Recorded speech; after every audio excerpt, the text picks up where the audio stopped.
Good morning, students. Today we will revise chapter 5 of geography textbook, water. Water, in this chapter we studied about water cycle. इसके अंदर हमने क्या पढ़ा था? Water cycle. What is water cycle? The sun's heat causes evaporation of water into vapor. When the water vapor cools down, it condenses and forms clouds. From there it may fall on the land और the sea in the form of rain, snow और sleet. तो इस process के through ये चलता है. We may see in this picture water cycle. Evaporation हो रहा है. इवेपोरेशन के बाद क्या हो रहा है? कंडेंसेशन, बादलों का बनना. बादल क्या है? पानी से भरे हुए हैं और ये पानी नीचे आता है वापस. प्रिसिपिटेशन. प्रिसिपिटेशन किस तरह से हो रहा था? अभी हमने स्टडी रीड किया जो in the shape of rain, snow, sleet, etc. अब ये पानी जो है माउंटेन्स के ऊपर से होता हुआ नीचे तक आता है, तो अपने साथ कुछ चीज़ें बहा करके लाता है, जैसे पत्थर वगैरह या कोई भी इस तरह का सॉल्टी पार्ट्स. तो इसकी वजह से सीज़ का जो पानी है वो कैसा होता है? सॉल्टी. जो खाने के अंदर हम यूज़ करते हैं, हमारी टेबल के ऊपर जो सॉल्ट होता है वो इसी तरह का सॉल्ट होता है, यही सेम सॉल्ट होता है. Distribution of water bodies. हमारी जो वाटर बॉडीज़ हैं उसका कितना पानी जो है हमारे लिए यूजेबल रहता है, या कौन सा पानी किस तरह का होता है. We all know that 3/4 of the earth surface is covered by water. If there is more water then on this earth, why do so many countries face water scarcity. अगर कुछ और तरह का पानी होता है तो फिर भी हमें कई बार दिक्कत क्यों आती है पानी को लेकर के. Distribution of water in percentage. Oceans 97.3% saline water. तो ये क्या था? सलाइन वाटर कैसा था? जो नमकीन सा पानी होता है. 0.2% ice caps. Ground water 0.68. Fresh water lakes 0.009. Salt lakes, atmosphere and rivers. This is the distribution of water bodies. जो अलग अलग तरह से पानी के जो सोर्सेज हमारे पास, जो डिस्ट्रीब्यूशन हम कर सकते हैं. Water is absolutely essential for survival. काफ़ी ज़रूरी हो जाता है हमारे लिए, क्योंकि पानी एक ऐसी चीज़ है जिसकी प्यास बुझाने के लिए ज़रूरत होती है. और जो प्यास हम पानी से बुझा सकते हैं ना, वो किसी और चीज़ से नहीं बुझा सकते. चाहे हम कोल्ड ड्रिंक पी लें या कोई भी और चीज़, लेकिन पानी ही प्यास बुझाने के काम आता है हमारा.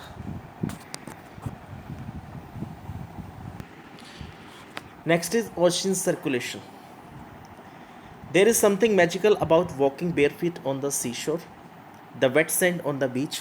अगर किसी ऐसे एरिया पर हम जाते हैं और वहाँ पे चलने की कोशिश करें, वहाँ पे सी बीच के ऊपर या सी शोर के ऊपर, द कूल ब्रीज,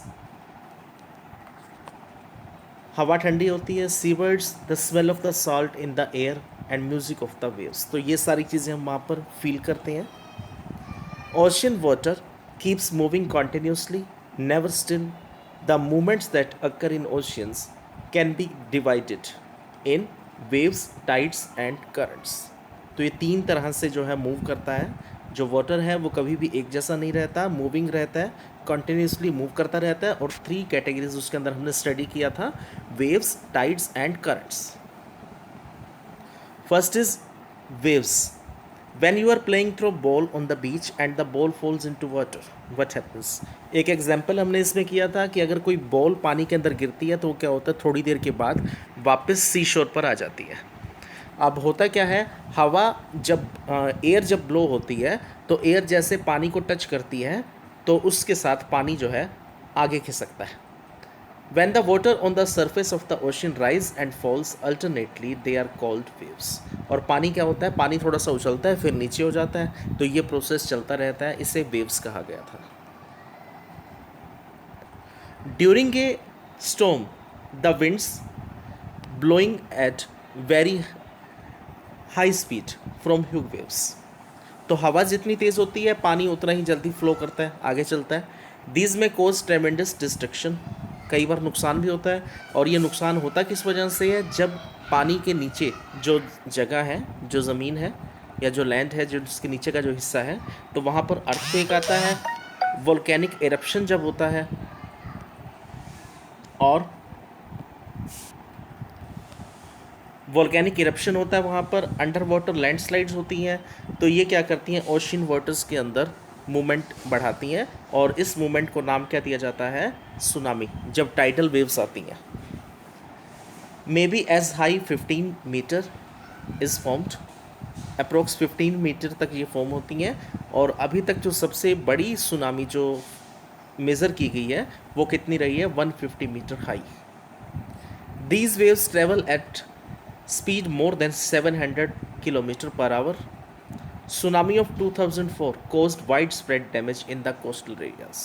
और 2004 में जो सुनामी आई थी तो उसमें काफ़ी ज़्यादा डैमेज हुआ था, काफ़ी ज़्यादा नुकसान हुआ था। और इंदिरा पॉइंट जो एक लोकेशन हमने स्टडी किया था, वो पानी के अंदर पूरी तरह से डूब जाता है वो एरिया। अब ये सुनामी जो आई थी 26 दिसंबर 2004, रिएक्टर स्केल पे जो इसको मेज़र किया गया वो क्या था, 9.0। और इसका रीज़न क्या था, Indian plate went under the Burma plate, there was a sudden movement of the sea floor causing the earthquake. तो प्लेट्स आपस में खिसकती हैं, जब इंडियन प्लेट जो है बर्मा प्लेट के नीचे आ गई तो एक सडन मूवमेंट हुई, और जिसकी वजह से अर्थक्वेक जो है क्रिएट हुआ। The ocean floor was displaced by about 10 to 20 metre and tilted in a downwardly direction. After thrusting of the Indian plate below the Burma plate, the water mass rushed back towards the coastline. Tsunami traveled at a speed of about 800 km per hour, comparable to speed of commercial aircraft, and completely washed away. तो इतनी तेज़ गति के साथ, इतनी fast speed के अंदर ये आता है जब भी सुनामी आती है, और सब कुछ जो है वॉश करके ले जाती है, जितनी भी चीज़ें वहाँ पर होती हैं सब कुछ बहा के ले जाती है साथ में। इंदिरा पॉइंट जो ये लोकेशन थी वो कहाँ है, southern most part point of India got completely submerged. Wave move from earthquake epicentre from Sumatra towards the Andaman islands. तो ये लोकेशन थी जहाँ से ये क्रिएट हुआ, और वहाँ का जो आसपास का जो 3 किलोमीटर एरियाज जो था वो इसमें ज़्यादा इफ़ेक्ट रहा। 10,000 people and affected more than lakh of houses in India. काफ़ी सारे लोग इससे अफेक्टेड हुए, जो इसमें तबाह हो गए, उनके घर बह गए पानी के अंदर। Mainly coastal areas of Andhra Pradesh, Tamil Nadu, Kerala, Pondicherry and Andaman Nicobar. It is possible to give a 3-hour notice of a potential tsunami. Such early warning systems are in place across the Pacific Ocean. तो इस तरह के वार्निंग सिस्टम जो है वहाँ पे तो हम असेस कर सकते हैं, थोड़ा सा अंदाज़ा लग जाता है कि कब सुनामी आने वाली है। बट इंडियन ओशंस के अंदर सुनामी बहुत रेयरली होती है, तो यहाँ पे इस वजह से इसको मेज़र नहीं किया जा सका, और ये एकदम से ही इतना ज़्यादा जो है विनाश हुआ था, इतना ज़्यादा डिस्ट्रॉय यहाँ पे कंडीशन बनी। तो ये डिस्ट्रक्शन जो हुई 2004 के अंदर, ये सारा का सारा एरिया जो है पिक्चर्स के अंदर जो शो किया गया, ये सारा वॉश्ड हो जाता है, सारा बह चुका है। Next is tide, rise and fall of ocean water twice in a day is called a tide. तो ओशियन वाटर जो है उसमें दिन में 2 बार जो है उछाल आता है, राइज एंड फॉल जिसे कहते हैं हम। तो पानी जो है एक बार सी शोर की तरफ जाता है और फिर वापस सी शोर से वापस खिसक जाता है। और लोगों के लिए ये एक मैजिक कंडीशन होती है कि जब वो देखते हैं कि पानी आगे आ रहा है और फिर पानी जो है पीछे की तरफ सरक जाता है, और इस वजह से जो है ये जो है लोगों के लिए नुकसान ज़्यादा करता है। ये होता है ग्रेविटेशनल पुल की वजह से। जैसे कोई हमें खींच रहा है, तो जैसे कोई ऊपर से सिर की तरफ से भी हमें खींच रहा है और बाजू से भी खींच रहा है, तो क्या होगा, एक तरफ पुल होगा जिस तरफ ज़्यादा जोर लग रहा है। तो जैसे यहाँ पे दिख रहे हैं, अर्थ को मून इधर से भी पुल हो रहा है और सन की तरफ भी पुल हो रहा है। तो ये ग्रेविटेशनल फोर्स है जिसकी वजह से ये कंडीशंस होती हैं। During the full moon and new moon days the sun, the moon and the earth are in the same line. तो उस टाइम पे क्या होता है, तीनों सेम लाइन में होते हैं। These tides are called spring tides, but when the moon is in its first and last quarter, the ocean waters get drawn in diagonally opposite directions by the gravitational pull of sun and moon, resulting in low tides. तो ये position high tides और ये वाली position जो है लो tides की create होती है, और ये नेविगेशन के लिए भी हेल्पफुल रोल प्ले करती है, वहाँ पे हेल्प करती है हमें नेविगेट करने में। Ocean currents. Currents are stream of water flowing constantly on the ocean surface in definite directions. कि ओशन का जो वाटर है वो एक डायरेक्शन में फ्लो होता रहता है, किसी ना किसी तरफ वो ज़रूर जाएगा। The ocean currents may be warm और cold. Generally the warm ocean currents originate near the equator and move towards the pole. Generally होता क्या है, इक्वेटर और पोल्स की तरफ जो है ये चलता है। Originate near the equator, equator से शुरू होता है and move towards the poles.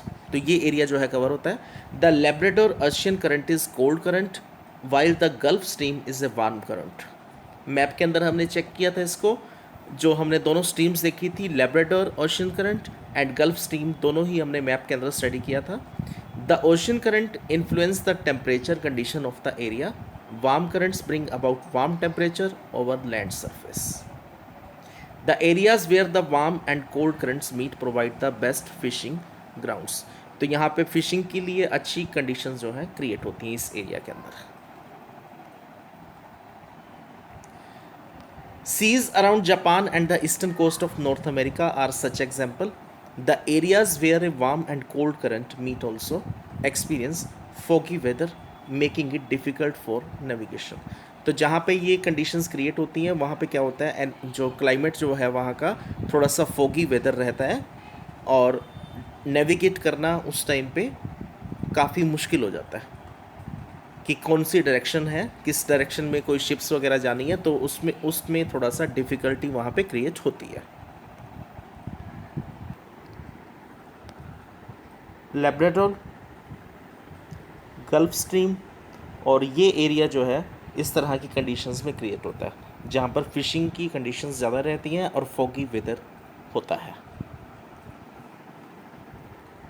Okay students, revise this lesson carefully, read it carefully and learn question answers from this lesson. Thank you.